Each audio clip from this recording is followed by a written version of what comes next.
Hello friends, welcome to my YouTube channel. I am Divakar and you are watching GS tales. ठीक है, GS tales के इस thematic sessions जो हैं, जो मैं थेमेटिक सेशंस का मैंने नया ये लेक्चर स्टार्ट किया है। इसमें क्या होगा, आपको करंट अफेयर्स के डिफरेंट डिफरेंट थीम्स कवर होंगे। उसके साथ ही साथ मैंने सोचा है कुछ जो इम्पोर्टेंट स्टैटिक के पोर्शंस होते हैं उनको भी मैं थीम्स के रूप में लेके आऊँगा। ठीक है, तो ये थीमेटिक सेशंस का दूसरा लेक्चर है। ठीक है, पहला मैंने प्लेसेस इन न्यूज़ जो है रिलीज़ कर दिया, उसको आप देख सकते हैं। और ये गवर्नमेंट स्कीम्स के बारे में, गवर्नमेंट स्कीम्स का ये पहला लेक्चर है। ठीक है, तो चलिए शुरू करते हैं। India infrastructure project development fund scheme launched by department of economic affairs. याद करने वाली चीज़ में बस यही है कि ये डिपार्टमेंट ऑफ इकोनॉमिक अफेयर्स द्वारा लॉन्च किया गया है। कैसे आपको याद रहेगा, इंडिया इंफ्रास्ट्रक्चर प्रोजेक्ट डेवलपमेंट। यहाँ तक तो लग रहा है कि ये कोई इंफ्रास्ट्रक्चर प्रोजेक्ट डेवलपमेंट की स्कीम है। ठीक है, लेकिन उसको फंड करने वाली, उसको फंडिंग कहाँ से मिलेगी, पैसा कहाँ से मिलेगा, तो वो डिपार्टमेंट ऑफ इकोनॉमिक अफेयर्स के थ्रू ही मिल सकता है। ठीक है, तो याद करना अब आसान हो जाए, क्योंकि ये एक फंडिंग स्कीम है। ठीक है, जो इंफ्रास्ट्रक्चर प्रोजेक्ट डेवलप हो रहे हैं इंडिया में, ठीक है, उनको जो है फंड कहाँ से मिलेगा, department of economic affairs. Obviously ये मिनिस्ट्री ऑफ फाइनेंशियल अफेयर्स के अंतर्गत आता है। ठीक है, फाइनेंस मिनिस्टर हमारी कौन है करंट टाइम पे, आपको ये कमेंट सेक्शन में बताना है। It is a central sector scheme. ठीक है, ये सेंट्रल सेक्टर स्कीम है। ये भी एक इम्पॉर्टेंट पॉइंट हो जाता है, चाहे यूपीएससी हो चाहे यूपी पीसीएस हो। ठीक है, स्कीम इसमें क्या होगा, ये फाइनेंशियल एड देंगे किसको, जिसको जो पब्लिक प्राइवेट पार्टनरशिप के प्रोजेक्ट्स हैं उनको डेवलप करने के लिए जो भी एक्सपेंसेस लगेंगे उसको ये फाइनेंशियली हेल्प करेंगे। ठीक है, तो यही चीज़ है इस सेंट्रल सेक्टर स्कीम में। ऑब्वियसली क्योंकि ये फंडिंग स्कीम है तो इनको फंडिंग दी जाएगी।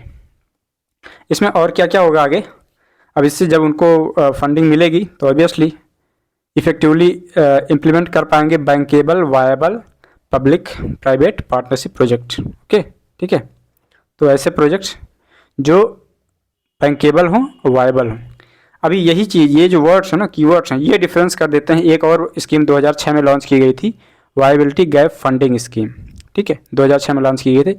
दोनों में डिफरेंस सिर्फ इतना है, क्योंकि ये भी देखिए डिपार्टमेंट ऑफ इकोनॉमिक अफेयर्स के द्वारा लॉन्च किया गया था, और ये जो है India infrastructure project development fund scheme, ये भी डिपार्टमेंट ऑफ इकोनॉमिक अफेयर्स के द्वारा लॉन्च किया गया। तो नए स्कीम की ज़रूरत क्या पड़ी, ज़रूरत इसलिए पड़ गई क्योंकि पहले क्या था, ये जो वायबिलिटी गैप फंडिंग है स्कीम है, ये एक बड़ी स्कीम थी, 2006 में लॉन्च की गई थी। ठीक है, इसमें क्या होता था कि जैसे जो इकोनॉमिकली जस्टिफाइड तो हैं कि हाँ इसको, ऐसी स्कीम्स को, ऐसे प्रोजेक्ट्स को कंप्लीट करना चाहिए, बट कमर्शियली नॉट वायबल। ठीक है, not commercially viable. Commercially not viable का मतलब होता है कि उनका जो कॉस्ट होगा, ठीक है, कॉस्ट एंड प्रॉफिट रेशियो वो अपोजिट होगा, एडवर्स होगा। ठीक है, तो इस वजह से, लेकिन अब क्या बड़े बड़े प्रोजेक्ट्स में भी पैसा ज़्यादा लगना है, तो ऑब्वियस सी बात है वो पब्लिक प्रोजेक्ट्स होते हैं। ठीक है, तो उसमें जो है गवर्नमेंट 50%, सेंट्रल गवर्नमेंट जो है उस प्रोजेक्ट के कास्ट का 50% गवर्नमेंट ने देने का निर्णय लिया था वायबिलिटी गैप फंडिंग स्कीम के द्वारा, जो 2006 में शुरू किया गया था। ठीक है, वही डिपार्टमेंट ऑफ इकोनॉमिक अफेयर्स के थ्रू। ठीक है, ये डिफरेंस है। ये जो अभी जो स्कीम शुरू की गई है, ठीक है, India infrastructure project development fund scheme, ये bankable viable triple P project के लिए है। ठीक है, और ये जो था economically justified but not commercially viable project के लिए था। ठीक है, क्योंकि उनमें लार्ज कैपिटल रिक्वायरमेंट्स की जरूरत पड़ती है। तो ये मेजर डिफरेंस था। केरला टेक्नोलॉजी ट्रांसफर स्कीम्स, ये स्कीम्स आपके मेंस के पॉइंट ऑफ व्यू से भी बहुत इंपॉर्टेंट है। ठीक है, प्रीलिम्स में ऑब्वियसली डायरेक्टली पूछा जाता है, लेकिन मेंस के पॉइंट ऑफ व्यू से भी काफ़ी इंपॉर्टेंट हो जाते हैं। केरला टेक्नोलॉजी ट्रांसफर स्कीम, जैसे कि नेम से ही पता चल रहा है, ये केरला गवर्नमेंट की स्कीम है और ये टेक्नोलॉजी ट्रांसफ़र करने वाली स्कीम है। ठीक है, टेक्नोलॉजी ट्रांसफ़र का मतलब क्या हुआ, जैसे कोई नए नए स्टार्टअप वेंचर्स हैं, ठीक है, नए नए स्टार्टअप्स हैं, वो जो अपना मतलब कोई प्रोजेक्ट कंप्लीट करना चाहते हैं, बनाना चाहते हैं, तो उसमें जो खर्चा आएगा, ठीक है, खर्चा कौन सा, वो भी प्रोक्योरिंग टेक्नोलॉजी लाइसेंसेस, टेक्नोलॉजी को एक्वायर करने में, टेक्नोलॉजी को लगाने में, ठीक है, या जो हमारे गवर्नमेंट रिसर्च इंस्टीट्यूट हैं उनसे टेक्नोलॉजी खरीदने में जो खर्चा आएगा, ठीक है, उसको केरला की गवर्नमेंट रिम्बर्स करेगी। ठीक है, ये चीज़ है, जिससे क्या हो, जिससे कि भाई वही स्टार्टअप को हेल्प मिले और उनके जो प्रोजेक्ट्स हैं वो commercialise and scale their projects, ठीक है, बड़े बने, और जो है ईजिली वो लोग हिम्मत कर सके कि हाँ जो है हम भी प्रोजेक्ट्स कुछ अपना लॉन्च करें, बनाएं। ओके, तो ये है केरला गवर्नमेंट की टेक्नोलॉजी ट्रांसफ़र स्कीम। इसमें क्या क्या कितना हेल्प देंगे वो, उसमें बोला गया है कि maximum of rupees 10 lakh will be reimbursed to startups. ठीक है, ज़्यादा से ज़्यादा 10 लाख रुपए की हेल्प मिलेगी नए स्टार्टअप्स को, 10 लाख रुपए की हेल्प मिलेगी टेक्नोलॉजी एक्वायर करने में। ठीक है, और साथ ही साथ उन टेक्नोलॉजीज़ के लाइसेंस को लेने में जो खर्चा लगेगा, ठीक है, उसका 90% केरला की गवर्नमेंट वहन करेगी। ठीक है, टेक्नोलॉजी फ़ीस जो ये स्टार्टअप पे करेंगे उसका 90% रिम्बर्स कर देगी, अर्थात उन्हें उसका भुगतान कर देगी केरला की स्टेट गवर्नमेंट। ठीक है, तो ये चीज़ है, इससे जो स्टार्टअप्स को एक नई उम्मीद मिलेगी और टेक्नोलॉजी उनके रास्ते में बाधा नहीं आएगी। नेशनल बायो एनर्जी प्रोग्राम, पता चल रहा है बायो एनर्जी का प्रोग्राम है। ठीक है, बायो एनर्जी का सबसे पहले मतलब जान लेते हैं, बायो एनर्जी क्या होता है। इसको दो शब्द में अगर थोड़ा जाए तो बायोमास प्लस एनर्जी। ठीक है, जो एनर्जी बायोमास से बने उसे बायो एनर्जी बोलते हैं। बायोमास क्या हो गया, बायोमास कुछ ऐसी चीज़ जो भी मतलब जो पहले कभी जिंदा हुआ करती थी, पेड़ पौधे हो गया, ठीक है, या जीव जंतु ही हो गए, वो सारे लोग जिसमें कभी जान हुआ करती थी, तो उनके थ्रू जो एनर्जी बनती है, जो मास बनता है, वो बायोमास एनर्जी कहलाती है। जैसे कि आपका फॉसिल फ्यूल्स ही हो गया। ठीक है, जो पेट्रोलियम फ्यूल्स हैं, ठीक है, वो भी कहीं ना कहीं बायोमास से ही बने हैं। जो पेड़ पौधे लाखों करोड़ों साल पहले ज़मीन में दब गए थे, उन्हीं से तो वो फॉसिल फ्यूल्स बनते हैं, तो वो भी एक बायो एनर्जी का ही एक सोर्स है। ओके, तो अभी क्या हो गया है, national bio energy program launch किया गया है ministry of new and renewable energy के द्वारा। ठीक है, MNRE, ministry of new and renewable energy के द्वारा। ये कुछ रिन्यूएबल एनर्जी वाली बात हो रही है। ठीक है, ऑब्वियसली आजकल सब रिन्यूएबल की ही बात हो रही है, उसी को प्रमोट किया जा रहा है। ठीक है, तो नेशनल बायो एनर्जी प्रोग्राम 2025-26 तक इम्प्लीमेंट किया जाएगा। ये एक इसका एक फैक्चुअल पॉइंट है। ठीक है, फिलहाल हम लोग देखते हैं, अभी देखिए ये बायोमास बायो एनर्जी इस तरीके से बनाई जा सकती है। आप लोगों ने गांव में भी कहीं ना कहीं देखा होगा। अभी थोड़ा और इसको एक्सप्लेन करेंगे तो ज़्यादा क्लियर हो जाएगा। ठीक है, अब इस नेशनल बायो एनर्जी प्रोग्राम का एम क्या है कि promote bio energy uses, bio energy आप बनाएं और उसका यूज करें, create an investor friendly ecosystem based on circular economy. ठीक है, जो लोग इसमें आए, जो इस एनर्जी को प्रोड्यूस करें, ठीक है, उनके लिए इन्वेस्टमेंट एक फ्रेंडली इकोसिस्टम बने। ठीक है, ताकि इन्वेस्टर फ्रेंडली इकोसिस्टम क्या हो सकता है, जिसमें कि गवर्नमेंट के जो कागजात के मतलब उसमें बार बार चक्कर लगाना पड़ता है ना, ऑफिस खेलना पड़ता है, वो सारी चीज़ें जो है वन पॉइंट सोल्यूशन दे दें। तो ये सारी चीज़ें कुछ ऐसे इन्वेस्टर फ्रेंडली इकोसिस्टम बनाया जाए based on circular economy. Circular economy को जैसे मैंने पहले भी एक्सप्लेन किया है, आपने एक फ्रेज सुना होगा RRR। ठीक है, RRR, ये वो RRR नहीं है जो जिसने अभी ऑस्कर जीता है। ठीक है, ये RRR मतलब होता है कि रिड्यूस, ठीक है, रिड्यूस, रिसाइकिल एंड रीयूज। ये भी एक सर्कुलर इकोनॉमी का एग्जाम्पल है, अर्थात आप उसी चीज़ को दूसरे फॉर्म में ट्रांसफॉर्म करके फिर उसको दोबारा किस तरीके से रिसाइकिल करके रीयूज करते हैं। ठीक है, वो ऐसे तो 5R का भी एक कॉन्सेप्ट होता है, फिलहाल आप 3R से काम चलाइए सर्कुलर इकोनॉमी को समझने के लिए। ठीक, कुछ ऐसा काम करें कि वो दूसरे के लिए काम करें, फिर वहाँ से जाके हम उसको रिसाइकिल करें, फिर उसको हम रीयूज करें। ठीक है, तो ये होता है सर्कुलर इकोनॉमी। तो सर्कुलर इकोनॉमी के कॉन्सेप्ट पे ये नेशनल बायो एनर्जी प्रोग्राम चलाया जा रहा है। ठीक है, इसका एम है। अब इसमें 3 सब स्कीम्स भी होंगी। नेशनल बायो एनर्जी प्रोग्राम में 3 सब स्कीम्स भी there. First one is waste to energy program. सीधा सीधा समझ में आ रहा है। इसमें क्या होगा, ऐसे वेस्ट जो कि इंडस्ट्रियल सेक्टर से, डोमेस्टिक सेक्टर से एंड एग्रीकल्चरल सेक्टर से प्रोड्यूस होंगे, ठीक है, उनको यूज करके, उन वेस्ट को यूज करके एनर्जी जनरेट करना। ठीक है, तो वेस्ट टू एनर्जी, वेस्ट से एनर्जी बनाना, ये प्रोग्राम हो गया। लेकिन खास तौर से ध्यान देने वाली बात यह है, यूपीएससी अलर्ट यहाँ पे होना चाहिए। यूपीएससी का स्टेटमेंट दे देगा कि इसमें म्यूनिसिपल सॉलिड वेस्ट नहीं है। Municipal solid waste to power projects को आप इसमें शामिल नहीं करेंगे वेस्ट टू एनर्जी प्रोग्राम में। ओके, दूसरा है बायोमास प्रोग्राम। बायोमास मैंने बता दिया, बायोमास को यूज करते हुए, ठीक है, आप एनर्जी बनाएं। बायोगैस प्रोग्राम, ठीक है, बायोगैस वही होता है बायो सीएनजी, ठीक है, बायो सीएनजी जो मतलब गैस बनती है, तो वो बायोगैस प्रोग्राम के थ्रू आती है। अब अपन हमारे गांव देहात में भी कई जगह पे ऐसे एग्जांपल आपको मिल जाएंगे जहाँ पर जो है बायोमास यूज करके लोग गैस बनाते हैं और उसको यूज करते हैं, ठीक है। अब ये जो पॉइंट है ये आपको याद करना ज़रूरी है। एक बहुत जनरल पॉइंट है, लेकिन यूपीएससी के पॉइंट आपसे इम्पोर्टेंट हो जाता है, और यूपी पीसीएस के लिए भी आप जानते नहीं जनरली कौन सा फैक्ट या डेटा वो पूछ लें यूपी पीसीएस वाले, तो इसलिए मुझे लगा कि ये आपके सामने से, आपकी नज़रों से एक बार गुजार दें। India is capable of generating over 750 million metric tons of biomass each year, ठीक है। इंडिया की जो कैपेसिटी है 750 million metric tons of biomass हर साल प्रोड्यूस करने की कैपेसिटी है। सोचिए इस बायोमास को अगर हम एनर्जी में कन्वर्ट कर दें, ठीक है, तो ये सब सारा झंझट ही ख़त्म हो जाएगा। कितना मतलब पेट्रोल एंड डीजल ये सारी चीज़ें, ये बता रहा कितना ह्यूज पोटेंशियल है बायो एनर्जी जनरेट करने का इंडिया में। ये फैक्ट आपको याद होना चाहिए कि 750 million metric tons biomass each year generate करने की इंडिया की क्षमता है, ठीक है। Self reliant India scheme SRI fund, ठीक है, ये भी देखिए एक फंडिंग स्कीम है, सेल्फ रिलायंट इंडिया स्कीम। इसमें क्या होगा कि 10,000 करोड़ का एक फंड लॉन्च किया जाएगा इंडियन गवर्नमेंट द्वारा, ठीक है, मतलब लॉन्च किया गया है।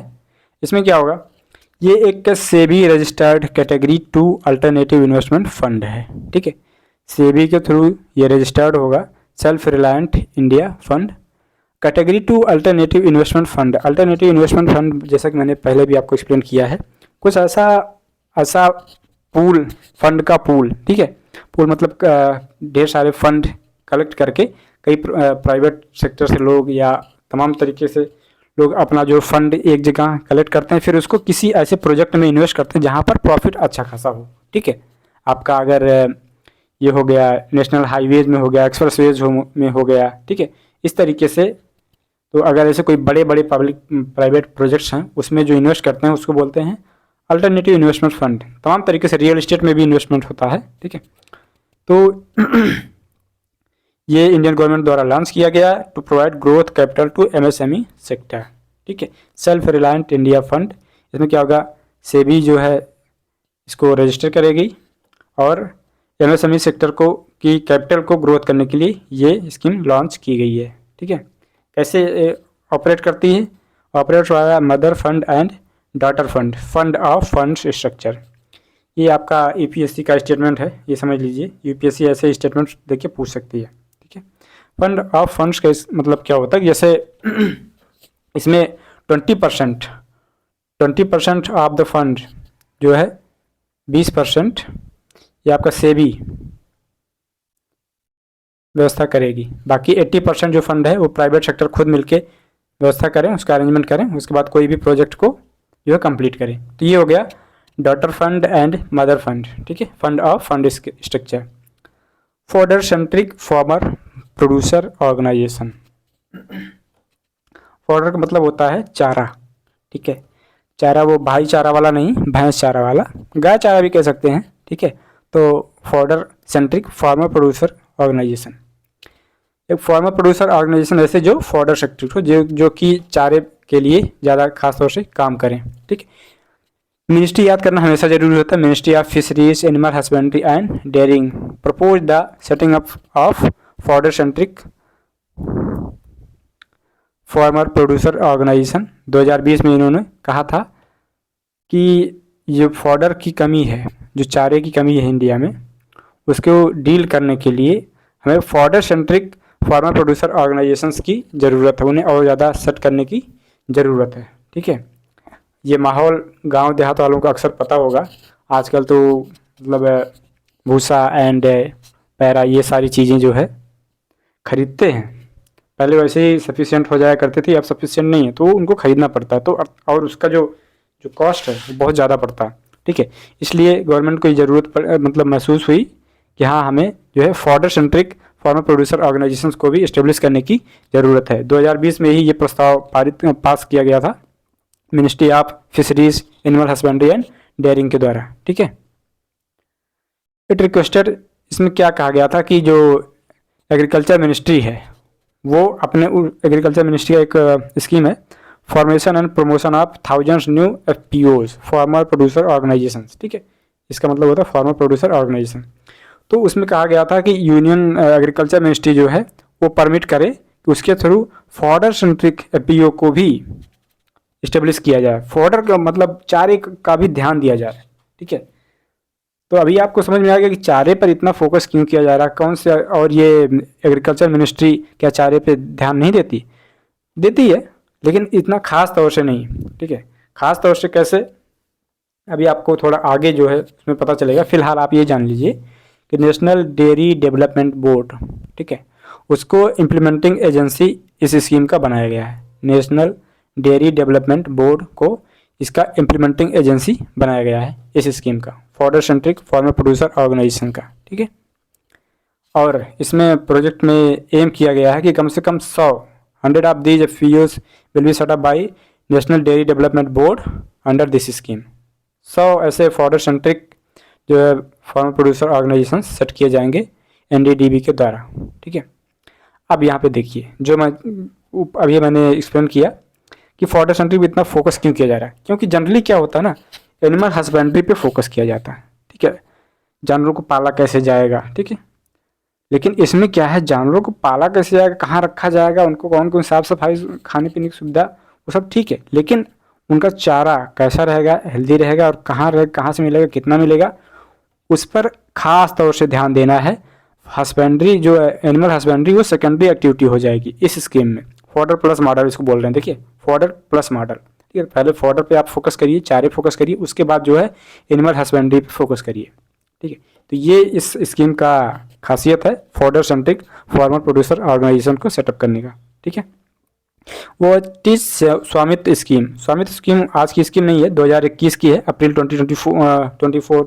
2021 में। लेकिन अभी इसमें कुछ जो है इसके लिए कोई कमेटी बनाई गई थी, वो कुछ और रिफॉर्म रिकमेंड करेंगे, इस वजह से न्यूज़ में थी। ठीक है, स्वामित्व का फुल फॉर्म है survey of villages and mapping with improvise technology in village areas. अगर आप इसके वर्ड्स को ही डिकोड करें ना, आपको क्लियरली पूरा पता चल जाएगा। विलेज का सर्वे करिए, ठीक है, फिर वहाँ का जो विलेज एरिया का जो लैंड है, ठीक है, उसको मैपिंग किया जाएगा। कैसे? इम्प्रोवाइज टेक्नोलॉजी के थ्रू। ठीक है, विलेज एरिया का सर्वे किया जाएगा और वहाँ उस एरिया की मैपिंग की जाएगी इम्प्रोवाइज टेक्नोलॉजी के थ्रू। इम्प्रोवाइज टेक्नोलॉजी मतलब कि खास तौर से अगर वन वर्ड में बोला जाए तो ड्रोन्स की हेल्प को लेके। ठीक है, जो खास, और ये एक और चीज़ है, ये रूरल एरियाज के लिए है, विलेज एरिया के लिए। ठीक है, आपको ये शब्द याद रखना चाहिए, विलेज एरिया या रूरल एरिया के लिए ही है ये स्वामित्व स्कीम।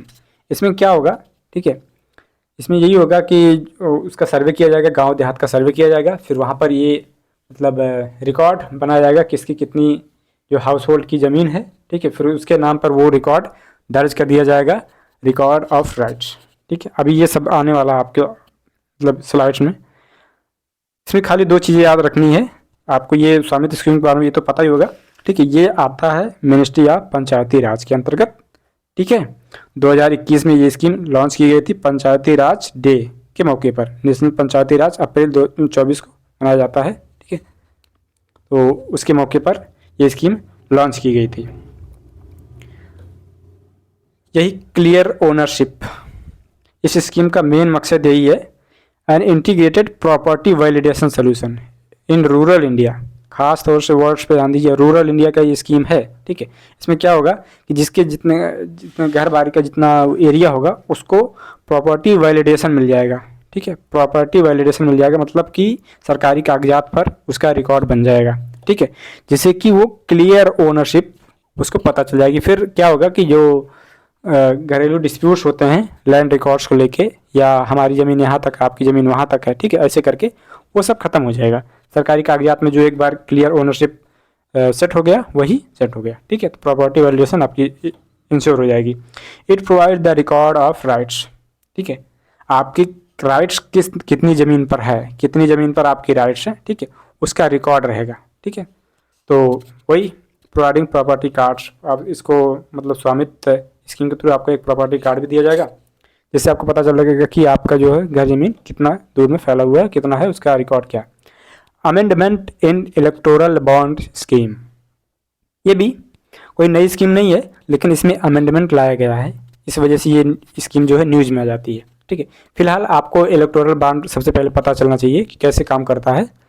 इसमें क्या होता है ना, कुछ खास बैंक्स चूज किए जाते हैं, खास तौर से एसबीआई, ठीक है, नोटिफाइड बैंक्स आर चूज किए जाते हैं। उसके बाद क्या होगा, वो जो है इलेक्टोरल बॉन्ड्स इशू करते हैं बैंक्स, ठीक है। अब जिसको फंडिंग देना होगा पॉलिटिकल पार्टी को, वो जाके डायरेक्टली पैसा नहीं दे पाएगा, ठीक है, वो इलेक्टोरल बॉन्ड जाके उस बैंक से खरीदेगा, ठीक है, उसमें चेक देगा या डिजिटली पेमेंट करेगा, ठीक है। तो उसके थ्रू वो बैंक में पैसा जमा करेगा, बैंक उसको इलेक्टोरल बॉन्ड देगी। अब वो इलेक्टोरल बॉन्ड वो जाके अपनी उस चॉइस ऑफ अपनी अपनी पार्टी, अपनी पॉलिटिकल पार्टी को देगा, ठीक है, जिसको फंडिंग प्रोवाइड करना चाहता है उस पॉलिटिकल पार्टी को देगा। फिर वो पॉलिटिकल पार्टी जो है फिर जाके उसी बैंक में उसको 15 दिन के भीतर उसको जो है विड्रॉल करना होता पैसा, ठीक है। तो ये स्कीम है इलेक्टोरल बॉन्ड की स्कीम। इसमें इसको इसलिए लाया गया कि ताकि जो है, जो पहले मतलब डायरेक्टली देते थे तो उसमें एनोनिमिटी नहीं रहती थी, मतलब प्राइवेसी नहीं रहती, किसने किसको दिया सबको सब पता होता था, तो फिर जो बेवजह के करप्शन के चार्जेस वगैरह लगते थे, ठीक है।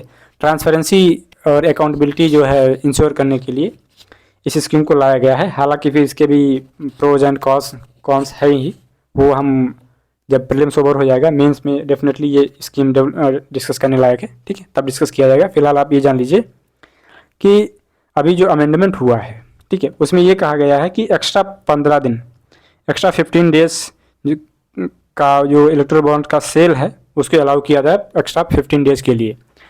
एक्स्ट्रा 15 डेज, इसका क्या मतलब है? इसका मतलब ये है कि अभी तक ये अलाउ किया जाता था 10 दिन के लिए, 10 दिन के समय के लिए, ये 4 महीने में, ठीक है, जनवरी, अप्रैल, जुलाई एंड अक्टूबर के महीने में 10 दिन के लिए आपको जो है इलेक्टोरल बॉन्ड्स खरीदने की और फिर अपने पॉलिटिकल पार्टीज़ को देने की छूट थी। लेकिन अभी क्या हुआ, अभी मतलब अमेंडमेंट यही हुआ है कि एक्स्ट्रा 15 दिन और दिया जाए पूरे साल में, कभी भी उसको यूज करने के लिए, ख़ास तौर से इसलिए क्योंकि इंडिया में पूरे साल कहीं ना कहीं जो है इलेक्शंस चलते रहते हैं। इस वजह से उन्होंने कहा, अभी ये ख़ास तौर से इस अभी जो गुजरात में इलेक्शन हुआ ना, उसको ध्यान में रखते हुए इस स्कीम में अमेंडमेंट किया गया कि 15 दिन जो एक्स्ट्रा दिया जाए। ये 10 दिन जो जनवरी, अप्रैल, जुलाई एंड अक्टूबर में दिए जाते थे उसके अलावा, ठीक है। Electoral bonds scheme was launch in 2018 में लॉन्च किया गया था। क्यों? वही जैसे मैंने बताया कि डायरेक्टली कैश ना देके, जो है कैश डोनेशन ना देके, उसका अल्टरनेटिव प्रोवाइड किया जाए, इलेक्टोरल बॉन्ड्स के थ्रू वो पॉलिटिकल पार्टीज को डोनेशंस दे सकें, ठीक है। अच्छा, बॉन्ड्स किस किस को इशू किए जाते हैं और किस किस को नहीं, तो इसकी भी एक कंडीशन है। उन पॉलिटिकल पार्टीज को जो section 29A of RPA 1951 representation of people act 1951 के अंतर जो सेक्शन 29A है, उसमें जो भी पार्टी रजिस्टर्ड हैं, ठीक है, उन पॉलिटिकल पार्टीज को ये बॉन्ड्स इशू किए जाएंगे। कुछ और भी पॉलिटिकल पार्टीज हो सकती हैं जो 1% से ज़्यादा वोट पाई हों, किसमें? पिछले जनरल इलेक्शन में, लोकसभा के जनरल इलेक्शन में, या लेजिस्लेटिव असेंबली ऑफ उस स्टेट के लेजिस्लेटिव असेंबली में, अर्थात विधानसभा के, अगर स्टेट का इलेक्शन है तो विधानसभा में, ठीक है, अगर जनरल इलेक्शन है, आम चुनाव है, तो लोकसभा में अगर 1% से ज़्यादा वोट पाए हैं तो ऐसी पॉलिटिकल पार्टीज को जो है बॉन्ड इशू करने का अधिकार है। व्हाट इज हर घर गंगा जल स्कीम, ठीक है, व्हाट इज हर घर गंगा जल स्कीम। तो हर घर गंगा जल पहुंचाया जाएगा क्या? कुछ ऐसा ही बात है, ठीक है। ये बिहार गवर्नमेंट की स्कीम है, वो उन्होंने इसलिए लॉन्च किया है ना, क्योंकि जो गंगा नदी का जो सरप्लस वाटर है वो कलेक्ट करेंगे ड्यूरिंग रेनी सीजन, ठीक है, बरसात के मौसम में ये कलेक्ट करेंगे, क्योंकि उफान पर रहती है ना गंगा बरसात के मौसम में, मानसून सीजन में, तो उसको कलेक्ट किया जाएगा, उसको ट्रीट किया जाएगा, स्टोर किया जाएगा, एंड पाइप के थ्रू राजगीर, गया एंड बोध गया इन डिस्ट्रिक्ट्स में पहुंचाया जाएगा, ठीक है, पीने के लिए, district for drinking water during the dry season. पानी के बारिश के सीजन में सबको पानी रहता ही है, नल वगैरह सब पानी देते हैं, लेकिन ड्राई सीजन में सारे नल सूख जाते हैं तो वहाँ समस्या होती है।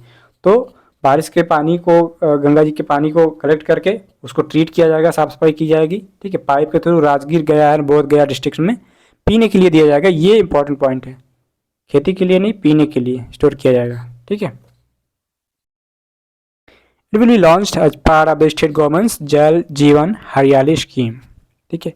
एक है जल जीवन मिशन, वो सेंट्रल गवर्नमेंट की स्कीम है। ये बिहार गवर्नमेंट की एक ऑलरेडी स्कीम चल रही है, जल जीवन हरियाली स्कीम, ठीक है। उस स्कीम के थ्रू जो है गंगा नदी का पानी इकट्ठा किया जाएगा, फिर हर घर गंगा जल स्कीम के थ्रू ये 3 डिस्ट्रिक्ट्स में पहुंचाया जाएगा। Okay, that's all from this session. आशा करता हूँ कि कुछ चीज़ें आपको सीखने को मिली होंगी, ठीक है। अगर ऐसा है तो प्लीज़ चैनल को सपोर्ट करिए, वीडियो को लाइक करिए, ठीक है, अपने फ्रेंड्स में इसको सर्कुलेट करें इस वीडियो को, ठीक है। एंड अगर आप नए हैं तो डेफिनेटली आप सब्सक्राइब कर लीजिए। इंटरेस्टिंग प्रोग्राम चल रहा है, ठीक है, थीमेटिक सेशंस का इंटरेस्टिंग प्रोग्राम चल रहा है। मैं कई सारे ऐसे वीडियोस लेके आने वाला हूँ, तो आप जो है बेल आइकन भी प्रेस कर सकते हैं जिससे कि नोटिफिकेशन आपको मिलता रहे। मिलते हैं नेक्स्ट सेशन में, तब तक के लिए नमस्कार, थैंक यू एंड जय हिंद।